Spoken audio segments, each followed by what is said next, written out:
Okay, we are live. Give me a few seconds to set up the webinar and then we can start. Awesome. That sounds great, Reza. Okay. Thanks, Jerry. Welcome, everybody. This is the 5th session of Evidence-Based Hypnotherapy Journal Club. And tonight we want to focus on the role of hypnotherapy in brain injury and particularly in memory impairments. Okay. My name is Reza and I'm from Trita Hypnosis and Hypnodontics Canada. And the sponsor of this presentation is Sherry from Luxury Corporate Cruises. And she will introduce you some amazing tips at the end. So the article we want to focus on tonight is an article from Brain, a journal of neurology, and it's the title of the study is Improving Working Memory Performance in Brain-Injured Patients Using Hypnotic Suggestions. And it's an article published from Denmark. So in Denmark, they are really ahead in terms of hypnotherapy. They have a master's in their university. As far as I know, we have just one program in University of Toronto, and it's a limited program about hypnotherapy. So they are ahead of us for sure. And yeah, what is working memory? Working memory is a short-term memory which is consisted of different parts, and the most important part is executive memory. And the interesting about working memory is it's not only about a short-term memory, it's about a simultaneous processing at the same time. And unfortunately, in acquired brain injury, working memory is a memory which is impaired, and executive functioning is the most involved part of the working memory in acquired brain injury. There are different approaches and interventions to treat the memory impairment in acquired brain injury. One of them is medications. The other one is diet and sport and exercise. But all the results are 0 to moderate. There is no promising result from these interventions.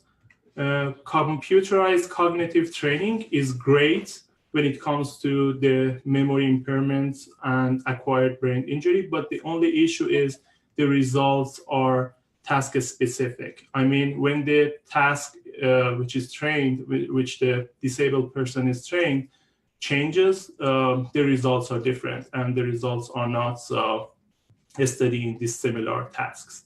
That's the issue with computerized cognitive training.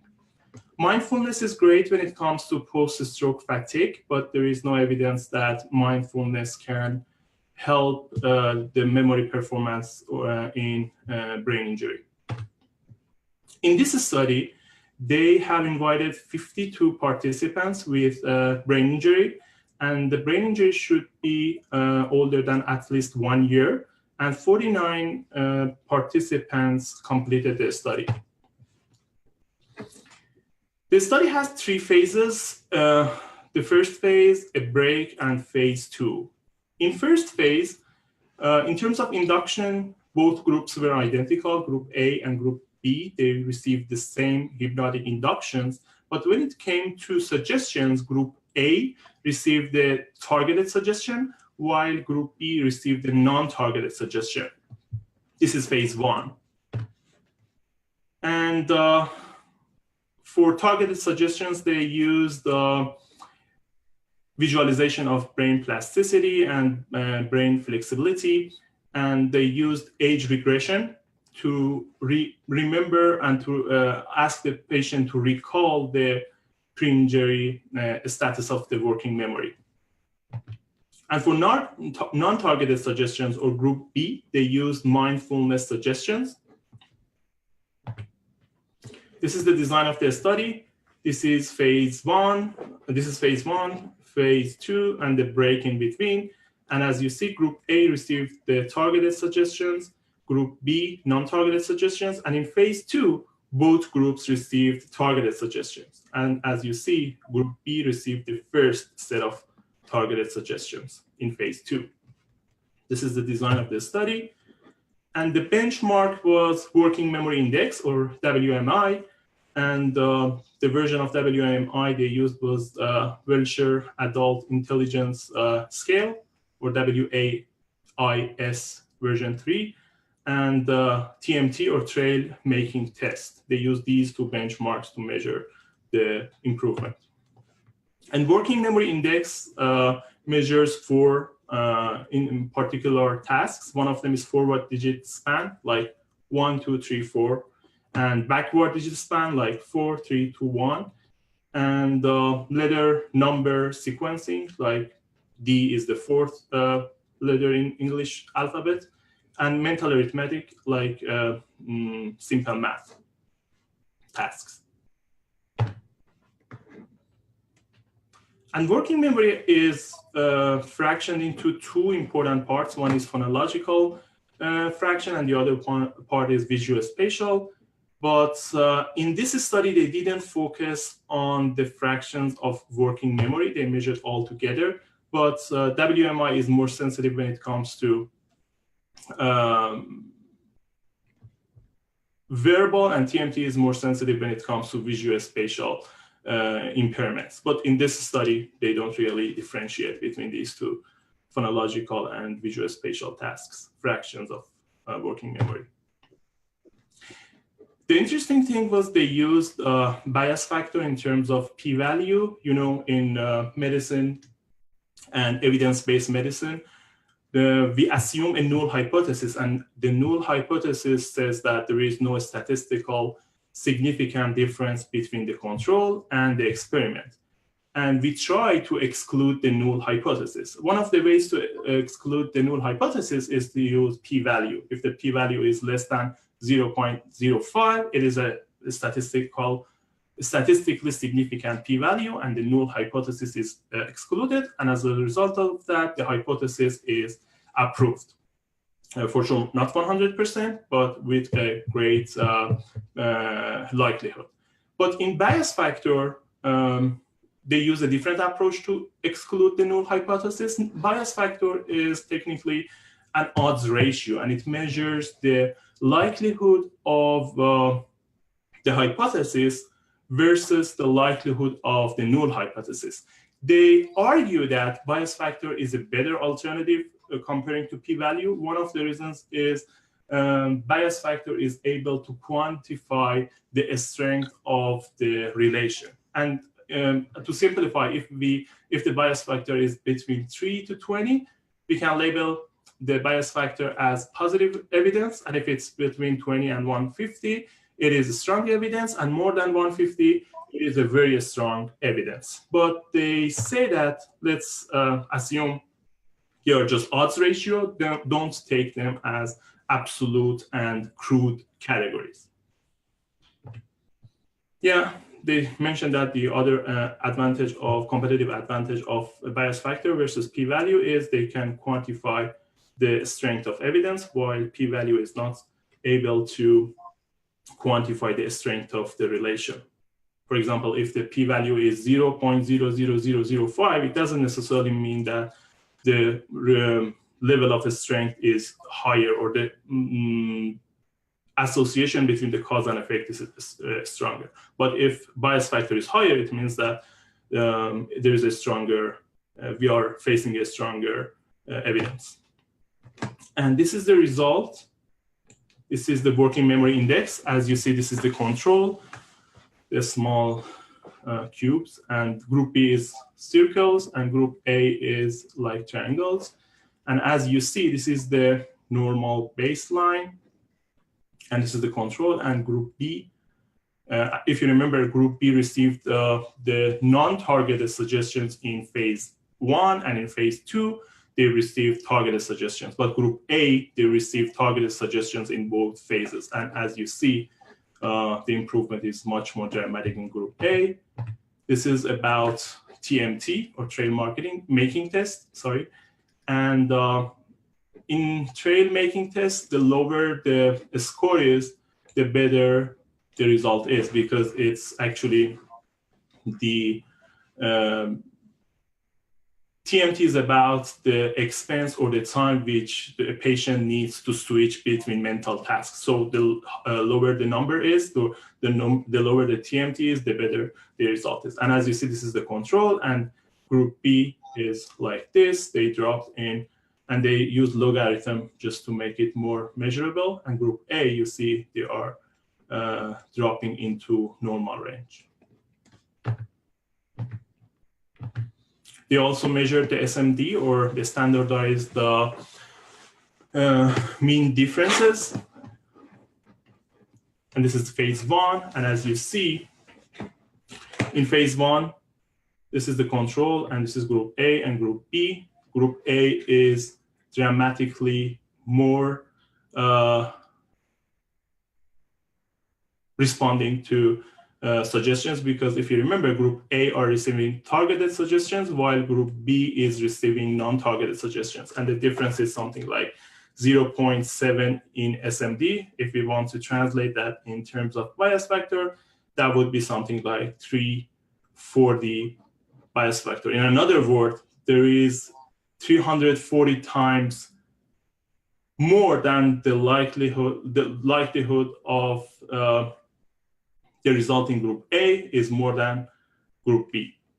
And this is the break. As you see, they are all going to the 0 part. And in phase 2, if you remember, group B were receiving targeted suggestions, and group B is even outperforming group A in terms of results.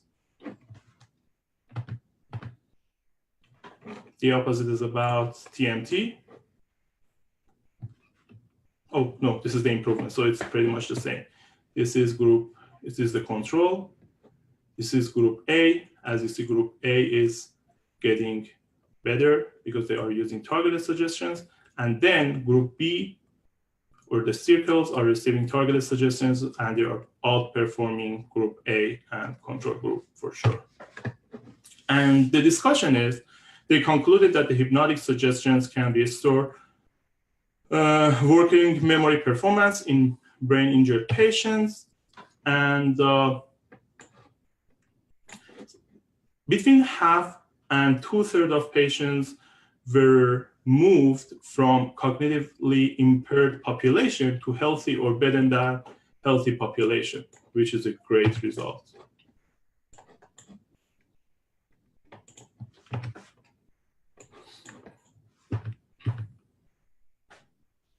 This is about the TMT improvement. And they claim that these data suggest that acquired brain injury does not necessarily impose an irreversible reduction in the number of items that patient can effectively store and process, nor an irreversible extra cost of switching between tasks. So there is a reserve in brain injury, and for sure hypnosis is a great tool for sure with direct suggestions to tap into that reserved capacity in acquired brain injury. And the interesting thing is there is no difference in different subsets when it came to etiology. So it doesn't matter if the acquired brain injury is from stroke, or is from a tumor, or is from a trauma. The results are pretty much the same. And they claim that this study shows that the improvements are predominantly caused by the targeting of the suggestions. So the targetedness of the suggestions are the key in terms of success. They don't claim anything about the mechanism of hypnotic suggestions and direct hypnotic suggestions in this, but one of the models they offer or they suggest is unlearning learned helplessness. They are mentioning that maybe hypnosis and visualization helps the people with brain injury to unlearn the helplessness that they have learned through the process. But they emphasize that we are not claiming about the mechanism. We are just measuring the statistics. And it makes sense because the approach, the hypnotic induction approach, is a top-down approach versus the other approaches which are bottom-up, like the sensory stimulation. They are from the periphery or the environment and sensory inputs to the brain, while hypnotic suggestions are approaching from the brain to the peripheral. The confusing part of the study was the hypnotizability, because they saw that different subsets of the study with different hypnotizability levels, they didn't have any difference in terms of results. So it doesn't matter how hypnotizable the subjects were, they were responsive to targeted hypnotic suggestions, which is not aligned with our assumptions, our classical assumption in hypnotherapy, because in hypnotherapy, traditionally we think that the deeper the hypnosis is, the better the results are. But this is a question mark behind this, beside this assumption. Maybe the depth of hypnosis is not as important as the suggestions themselves, but this is not written on stone. This is just one study, and for sure more studies are required to make a claim. But I've seen this in another study about insomnia, that the results was not related to hypnotizability. And the hypnotizability test they were using was a Stanford Hypnosis Susceptibility Test, version C4. So it is a very valid hypnotizability test from the Stanford University. So it is for sure an important finding. Yeah, as I mentioned, they don't claim anything about the underlying mechanism. And in conclusion, this work shows that targeted hypnotic suggestions cause a large and long-lasting improvement in working memory performance in patients with ABI or acquired brain injury. So it's a great approach for neurorehabilitation, and it is more efficient than currently available behavioral and biological approaches to neurorehabilitation. And this study is funded by European Research Council, and the funding number is 241111, and the other funding is from, part of the funding is from Karen Ellis Jensen Foundation in Denmark. Yeah, let's see if there is anybody here so we can have a conversation about the article. Oh, we have here. Yes, ma'am. Hi, yes, ma'am. Is she here? Hi, can you hear me? Yeah, how are you?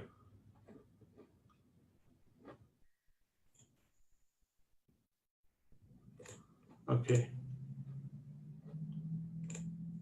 What happened? So yeah, we have Yasmin here. She's a clinical counselor. So, but unfortunately, we lost her. So what we can do is we can ask Sherry if she has any question. I actually, thank you very much, Reza, for that presentation. I found it really interesting. Oh. And I did hear Yasmin say hello for a brief moment there, so hopefully she'll return. Yeah, hopefully. And like I always say, I learn so much from your sessions, and I find them enlightening, but I also find them very inspiring, because the positive results from these studies are really impressive to me. And, as I was reading through it, like I often do as well, I was making myself little flags and little notes. And some of the things that I found interesting were that how they were saying that basically, oh, I think Yasmin's returned. Hi, can you hear me? Yeah. I can hear you. Okay, Yeah. great. Sorry, my computer crashed. Oh. Okay. Welcome, Jasmine. You're welcome. Yeah. Okay, sorry, Sherry. So Sorry, what if, Sherry. no problem. I'm happy to have a whole team here. So I was just sort of paying attention to a couple things that were noted in the article. And there was one sentence there that said, together these studies imply that the hypnotic suggestion may be used to alter cognitive performance in both brain injured and healthy individuals. And so, that was making me think that as much as it's important to help, the people who have brain injury, I'm wondering where and how far reaching, these types of medical healing processes could even benefit people who have healthy brains. It's saying that it can help cognitive performance in both brain injured and healthy individuals. And so that's very inspiring to me, that we could actually use hypnosis to better ourselves. At least that's what I take from it. And I'm not sure what you think of that. Yeah, absolutely. It can be used in both ways, for sure, for people with brain injury and healthy people. Like, it's a great tool to enhance performance in healthy people as well, for sure. So it's almost like it can increase intellectualism and, for lack of a better way of saying it, we can all become geniuses if we really focus on, hypnosis to improve ourselves. That's a strong possibility. We have a lot of reserve in our mind that we don't use, and hypnosis is a great platform to utilize that resource, right? And I'm really, really excited about something like that. And your thoughts, Yasmin? I completely agree. I'm a counselor myself, and I work with people who have been in serious accidents, and some of them do have memory loss. I totally believe that hypnosis is something that could contribute to these clients, but I'm like, I guess I don't know much about hypnosis. I have to put that out there. I'm curious as to why I feel like hypnosis is not used more often or more on a wider range, and how come it's not like paid for through public services or through ICBC for people who are struggling? Like, where is the holdup? There's research after research showing this, but there's not, almost like it's not taken as seriously as it should be. Yeah, that's true. That's one of my questions as well, and I'm thinking about that question all week long. I don't know why, but in insurance industry in Canada, they are not in favor of evidence-based medicine. I don't know why. In US, a lot of hypnotic procedures are covered by private insurances, but in Canada, unfortunately, it's not covered. So I think it's a matter of awareness. Or maybe insurance companies are focusing on other items rather than evidence necessarily. That's interesting. Yeah, and awareness is a great thing, because last night I was in a conference in North Vancouver, and it was about cancer, and I mentioned there are some evidence-based article about how hypnosis and hypnotherapy can help people with cancer and chronic pain. And the internist from VGH was surprised, and he said, I didn't know there are tons of evidence in favor of that. How come I have never heard about that? And I said, I don't know. I feel like hypnosis is mispresented as like a voodoo science or something. That's true. Do like, like a psychic kind of, like it's like a very new agey, but there is more and more research. And another thing is, like, going back to the article, I noticed that so when the second group got in phase 2 got the targeted hypnosis, they kind of surpassed the first group, right? Yeah, that's interesting. Is that pointing to the fact that the outcomes could be time limited? What do you think that is caused by? Yeah, that's the truth about hypnosis. Hypnosis is not forever. So the results, but the results are sustainable enough. I think they have done a follow-up. I don't remember exactly, but I think the results were sustainable after 7 weeks. But back to your question, yes, the issue with hypnosis is the results are not sustainable enough. That's why at some certain levels, the subjects should learn how to hypnotize themselves. So they need to be disciplined enough to use like booster doses of hypnosis or maintenance doses of hypnosis throughout the therapy. And this is one explanation. They didn't talk about why group B outperformed group A in the second phase.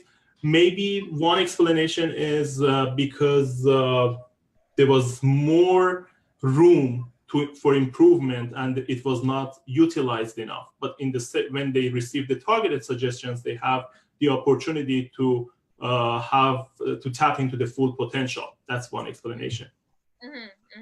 You know, Rita, I thought about that for a second too. And actually, Yasmin, I'm glad you brought that up because it was something that puzzled me. And I kind of thought two things on that front.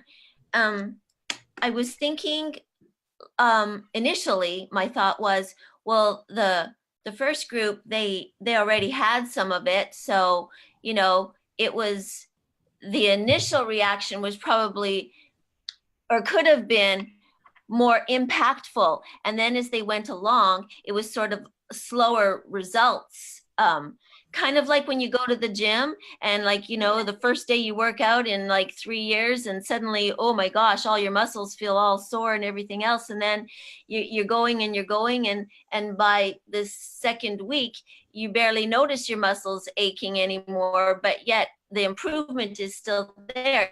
It's just less shocking or less obvious. That was sort of my take on it, but I'm really sort of now thinking on what you just said, Reza, that or what you both sort of alluded to, that it's time sensitive and that it maybe doesn't last forever. And that too leads me back to a workout scenario. You work out for a year and you're nice and fit. And if you don't work out for, another 10 years, you lose that fitness. And so to maintain the hypnotherapy sounds sort of just holistic. Yeah. I agree. I think it would be a really good combination with like ongoing cognitive behavioral therapy. But even with therapy, like it's time, as in, it's as if like if you stop doing the work, obviously you're going to go back to it. So I feel like people do change after hypnotherapy, but sometimes the problem might be to stay consistent after the therapy, to do the practices that they need to do. And sometimes, again, just thinking out loud, maybe people who would choose to only do hypnotherapy versus just counseling, they might be people who are looking for like more faster outcomes than people who would be like, I'm ready to go to counseling for a year and maybe see change in a year from now. Yeah. The other thing is it depends on which approach they use. In this particular article, they mentioned just to get rid of confounding factors, they have to stick to one script, and they were targeting just one area. So they didn't try different scripts, and they didn't verify different versions of approaches in hypnotherapy. So they had to stick to one script and one hypnotherapist to get rid of the confounding factors and make it consistent. But back to your note, there are different approaches in hypnosis as well. Let's say in weight loss or smoking cessation, there are different approaches. One approach is just focused on symptoms. Just for sure, when you focus on symptoms, the results are more short-term and less sustainable. But if the approach is more fundamental and you tap into the unconscious underlying causes, or you combine that with cognitive therapy or psychotherapy, the results are more sustainable. So when we say hypnotic suggestions, we are not just talking about one approach. There are tens of different approaches when it comes to us. And which ones do you find it's more effective? I guess the ones that tap into the unconscious. I've only heard a little bit about timeline therapy, but I don't know what are the different hypnotherapy approaches.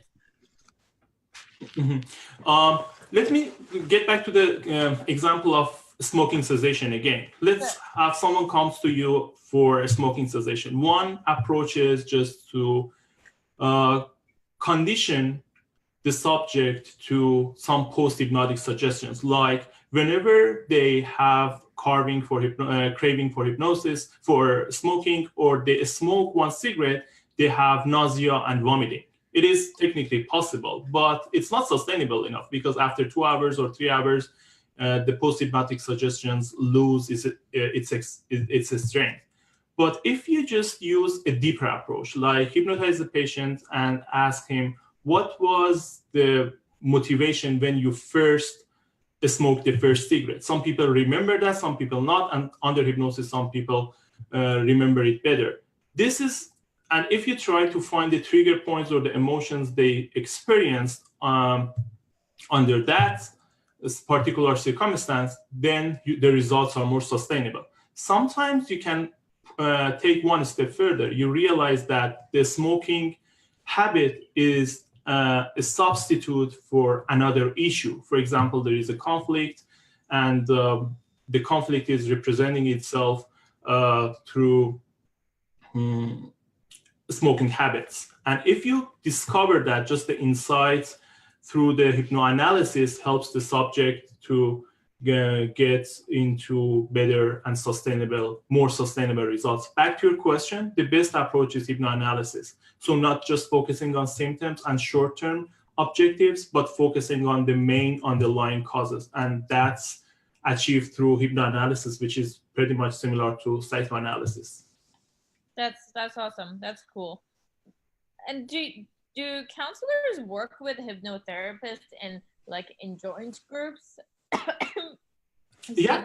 Cases, or I haven't seen it here. I just know counselors and I know hypnotherapists, but I haven't really seen any strong alliances between hypnotherapists and counselors in BC. Yeah, there is a society, but yeah, you're right. There is no strong relationship, and for sure, there should be more open conversations around that. Yeah, I agree. And focusing on evidence is great, because it differentiates hypnosis from pseudoscience, and people realize that there is evidence behind that. So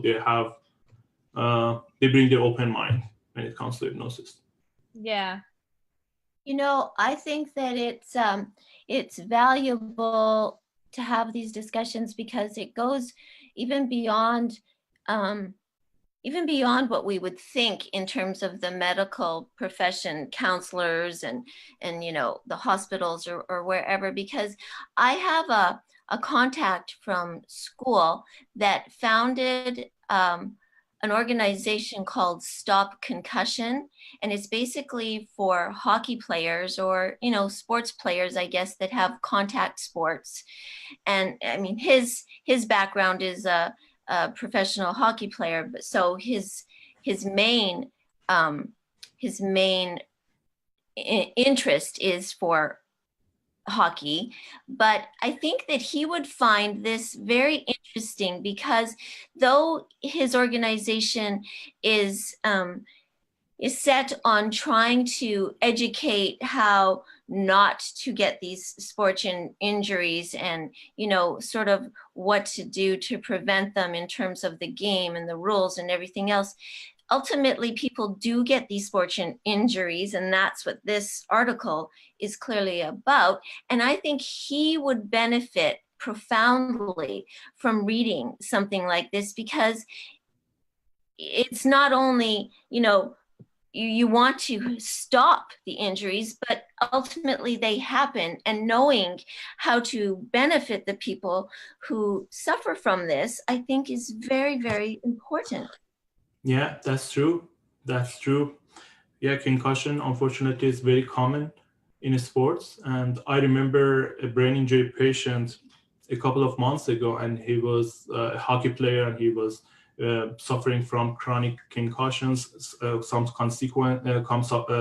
consecutive concussions, and he had some issues with memory and aphasia. Aphasia is like they know what they want to say, but they cannot find the exact word to express themselves. So that was a really frustrating situation. Unfortunately, at that time, I was not I was not in the position to offer, because of conflict of interest, I was not in the position to offer hypnosis as an alternative. But yeah, hopefully someday I can approach the client and ask to use hypnosis, at least for memory, because it is evidence-based. And so, Riza, have you heard directly of people with concussion benefiting from hypnotherapy, even though in this instance it wasn't able to occur? But do you have any information on that? I know that it's not a routine to use hypnotherapy for people who are suffering from concussion. I had a case, but he was suffering from anxiety. So he was suffering from concussion and anxiety, and he came to me because of anxiety. But unfortunately, I haven't had any experience using hypnosis for memory restoration in brain injury and concussion. And I know that it's not widely used in Canada, despite the fact that it is evidence-based. One of the actions I have in my mind is to approach organizations who are supporting people with brain injury, like Cheshire Home Society, and the other one is Watson Brain Injury. And Watson, I know they are very active in research. So my plan is to approach them and offer them to review these articles. Let's see how it goes. Excellent. That sounds excellent. And I actually think that it would be worthwhile for me to approach my contact here, and then perhaps I can connect the two of you, because just like Yasmin, you're saying how many counselors don't connect necessarily with hypnotherapists, is like these organizations should be too. Yeah, they should be. I find that we kind of like, not just for hypnotherapists and counselors, like all the health practitioners, they sometimes like work in their own like areas, and we're kind of isolated. So I definitely believe that there would be a lot of benefits for joint collaborative practices that could happen down the road. I feel like maybe we're not there yet, but down the road, it would be really good to see that. Absolutely, because different practitioners are looking at the issue from different angles, but a congruent angle at the same time. I agree. Yeah. So, Reza, how long I know that you said like the problem and one of the limitations is that like hypnotherapy is the results can be time limited. How long does an average outcome last, even if you can say something like that, but like how time limited are the results? Yeah. Like it vary? Does it depend on the person? What does it depend on when it lasts a really long time versus not long at all? Yeah, it depends on the condition. It depends on the indication. For instance, for smoking, because I remember the statistics, for smoking, the hypnotherapy, the sustainability is 72 to 75% abstinence in 6 months. In other words, if they follow the patients in 6 months, 3/4 of them are still benefiting from hypnosis, and 25% are not benefiting from hypnosis anymore. So it depends on the approach, it depends on the indication, and yeah, it's very hard to say. That's why self-hypnosis is very important. My style is I try to educate the patients how to self-hypnotize themselves at the session of 6 to 7, so they become self-sufficient, and they hopefully they are disciplined enough to use hypnosis at least once a week to keep the momentum. It's like medication. Even if you use Tylenol, the half-life is 4 hours, and the half-life in pharmaceutics is when the concentration or the level of the drug or the medication drops into half in the blood.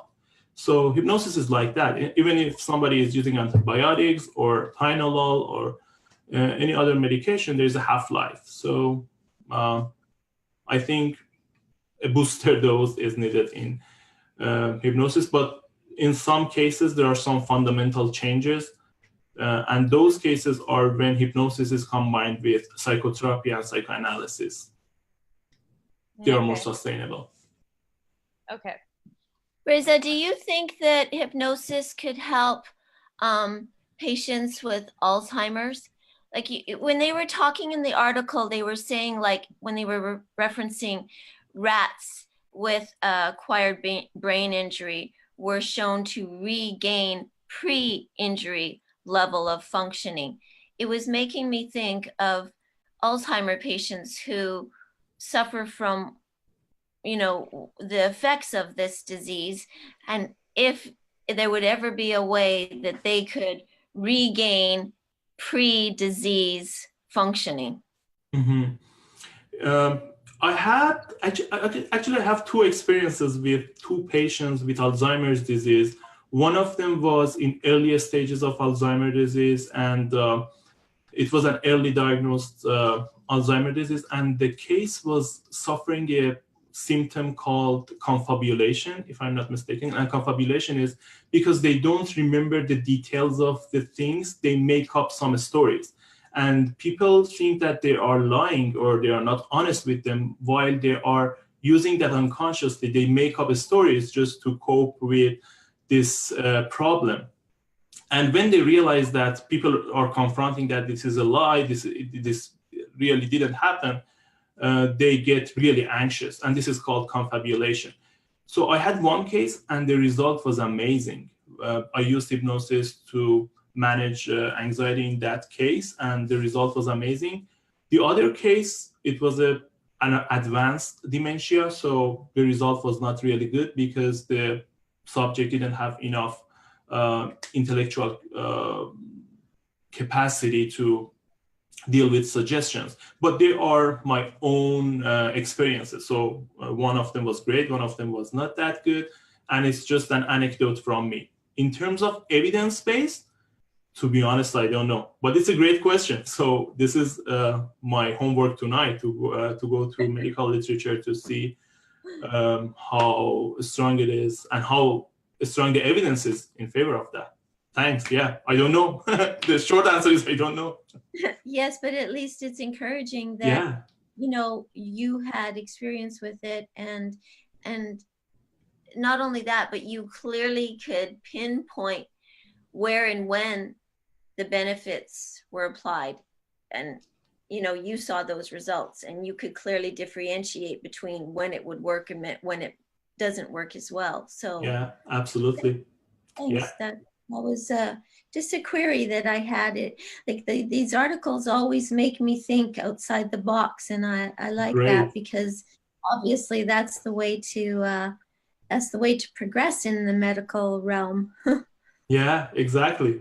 Exactly. I'm glad to hear that. Yes, no, thank you. Yeah, Oh, thank you. sure. And yeah, we've lost Yasmin again. So if you're ready, Sherry, Oh. we can go through your presentation and enjoy, right? Yes. Yes. Okay. She's back.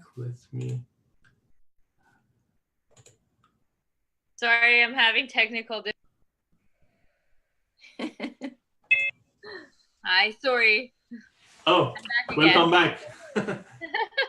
Sorry, technical difficulties. I know. Okay. I'm surprised I'm not having them, because I'm actually in the freezing cold Winnipeg right now. Wow. And where I am is a little bit more remote. I'm a little bit out in the country, and so the internet connection sometimes drops. So I was fearful that that was going to happen to me. So I feel in good company, Yasmin. Isn't it amazing? Through technology, we can just discuss easily, and we are in different parts of Canada. It is pretty interesting, and I'm one of those people who have been opposed to doing online meetings, because I like it better in person, but the benefits are like really outweighing the cost of the online meeting. So it is really good. Yeah. One question for you, Yasmin. Have you ever tried like providing a counseling service to a client through Zoom or online through a Skype or Yes, something like that? that's where my business coach has been pushing me towards. I haven't yet. The only reason that I haven't is because I do play therapy as well as working a lot with Mhm. teens and adults with trauma. And for both of them, I physically need to be there. With trauma, people could get re-triggered really fast. So it's really important to see their whole bodies. But Right. that's definitely like counseling through Zoom and online platforms is where the future is headed. Yeah, So absolutely. eventually I have to be more flexible. Yeah. Yeah, Thanks. Thanks for sharing that. you're welcome. Okay, now Sherry is our sponsor as well. So let's listen to Sherry's presentation. Okay? Thank you so much. So as you bring up the screens, I will announce, as we have before, that with Reza on board, we are doing an amazing hypnotherapy 7-night cruise. We're going to be doing it on the beautiful Oceania cruise line, which is pretty much all inclusive. So you get on board and you just enjoy. Now, with that will come the sessions that Reza will be presenting regarding hypnotherapy. And in my mind, this benefits everybody, people in the medical profession, their network of friends, colleagues, communities. So the cruise is open to everyone. And I mean, Yasmin, since you're here with us, feel free to share the information with other people that you know, because it is actually going to be sailing this year. So it's up and coming. It's going to be October 30th to November 6th. It's starting at Rome, and we're heading all the way to Barcelona. So it's truly an amazing itinerary. We have a little video here that I'll let Reza play if this is. I think it looks like it's going to work. So yes. Enjoy. Okay. One of our company principles is how can we make things better? This is our first Oceania Next announcement. So you're going to say, wow. Recently, we asked our guests, what would be your vision for the perfect new ship? We were delighted to hear that. To our guests, we already have the perfect ship. Our 684 guests, Regatta, Insignia, Nautica, and Serenity. We're ready to raise that bar even higher. So I'm very excited to announce that we're re-inspiring our ships in every way. These ships will be even better than new. This is the re-inspiration of our Regatta class ships. Inspired by our guests and the destination we visit around the globe. Artfully redesigned by the world's leading architects. All new guest accommodations, dramatically transformed public spaces, thought-provoking art, and zealous attention to detail will all blend perfectly to create the ultimate guest experience. This transformation will be nothing less than amazing. From our crew, staff, and past guests, it makes us incredibly proud. The warmth and intimacy that these ships offer our guests simply can't be duplicated. They don't build ships like this anymore, which is why this re-inspiration project, which is part of a larger initiative called Oceania Next, is such an important milestone in our company history. We're maintaining the intimate surroundings and personal attention that our guests love, while at the same time setting a new standard of style, elegance for small ship cruising. We're combining what most would call the intangible Oceania experience, that feeling of warmth and sense of community, with an incredibly elegant new design and luxurious detail. We're so excited to share this launch with our guests and travel partners. We've just gone into a whole new chapter and have innovated in every way, shape, and form. We're now looking into the future and the way that a guest wants to travel. When our design studio first stepped on board these ships, we were so impressed by the ambiance and attention to detail. Not to mention how many guests came up to us and told us how dearly they love these ships. Yeah, the suites and staterooms are the most dramatic in their transformation. They now feature very clean and sophisticated air, what you would expect to find in a very elegant estate home. The tones are warm and soothing, silvery grays and greens that are both bold and calming, along with sapphires and taupe. Richness comes from the pops of sienna brown leathers and the beautiful marquetry. The public spaces are simply awe-inspiring. The grand staircase is crowned by this magnificent chandelier that's adorned by smoked and hand-painted glass. We also have a mural as you come down the staircase. The grand dining room, of course, is simply a gem. Guests will now find it crowned with a glorious and shimmering new chandelier, which will really play off the bronze and metallic details in the upholstery. The entire room really will shimmer and glow. We're really going to touch every single inch of that ship. From walls, we're going to do new wallpaper, new art, new carpeting, new tile floor, new bathroom. All furniture will be changing, all public area, all accommodation. This will give the guests the feeling of more relaxed area, more residential area, which is what we want to project. We want them to feel at home, away from home. We're extremely proud of this one-of-a-kind re-inspiration. We're taking the perfect ships and making them even better, even more beautiful than ever before. We're making them better than new. This re-inspiration is just the beginning, the first of many exciting announcements to come. We can't wait to tell you what's coming next.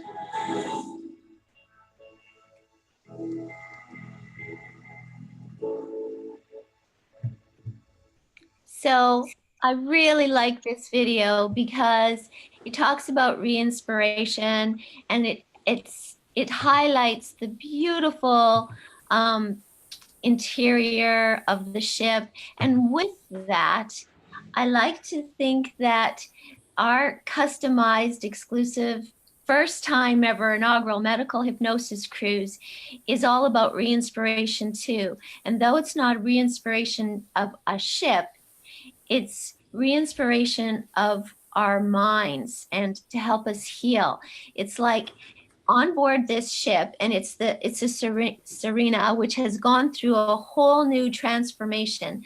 I think that the medical hypnosis allows us to go through, a healing transformation that we are just not necessarily aware of. And on board this hypnotherapy cruise, where we'll use, the mind to help us heal, there's also a form of healthy living and spiritual awareness that are a part of the very heart of the onboard spa philosophy on board Oceania. So it basically invites you to come and restore and revitalize and lose yourself in a deep relaxation. The concierge and the suite guests enjoy unlimited access to the private spa. Other people can book into it, not to mention, the endless, excellent inspirations that you get from the food on board. And as always, it's part and part of the whole experience with Reza and the people who will be interacting regarding hypnosis and a first look at hypnosis and eventual courses that, get deeper into that. And it takes us not only on the ship, but it takes us to such beautiful ports of call.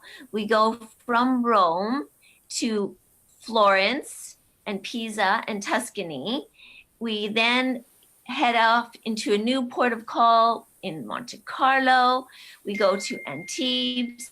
We go to Provence, Marseille, and then into Spain. We go to the Palma de Mallorca Islands, and we also hit Valencia and ultimately disembark in Barcelona.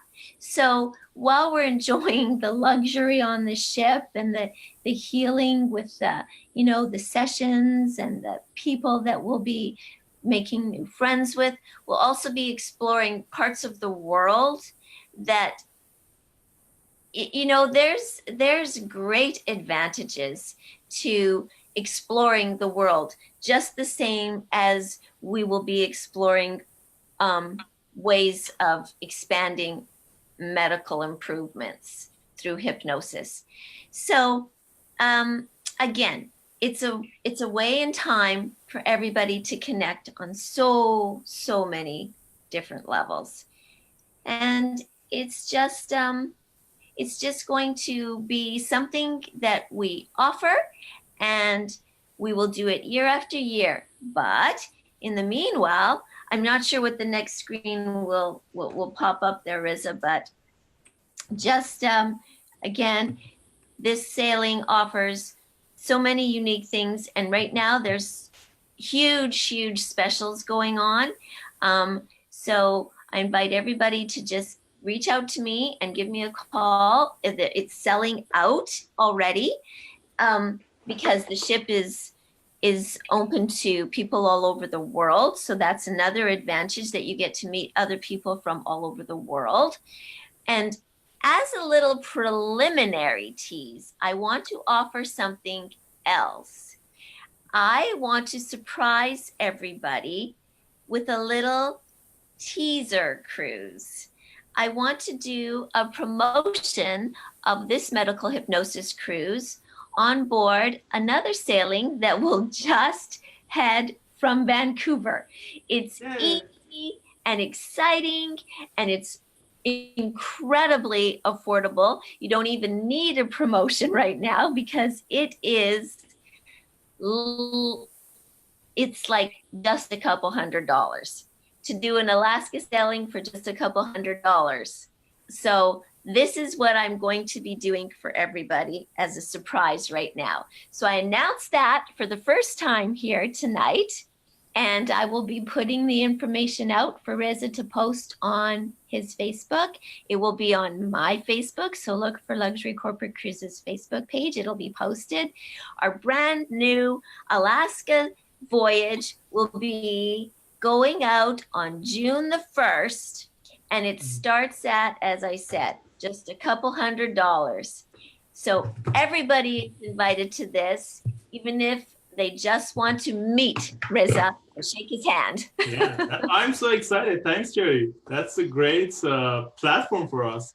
Yeah. Well, you're welcome. And Reza, add to that right now, anybody who contacts me, as you can see, the information is on your screen right now. They can contact me either through info@luxurycorporatecruises.com, or they can call me on my toll-free 1-877-338-3310.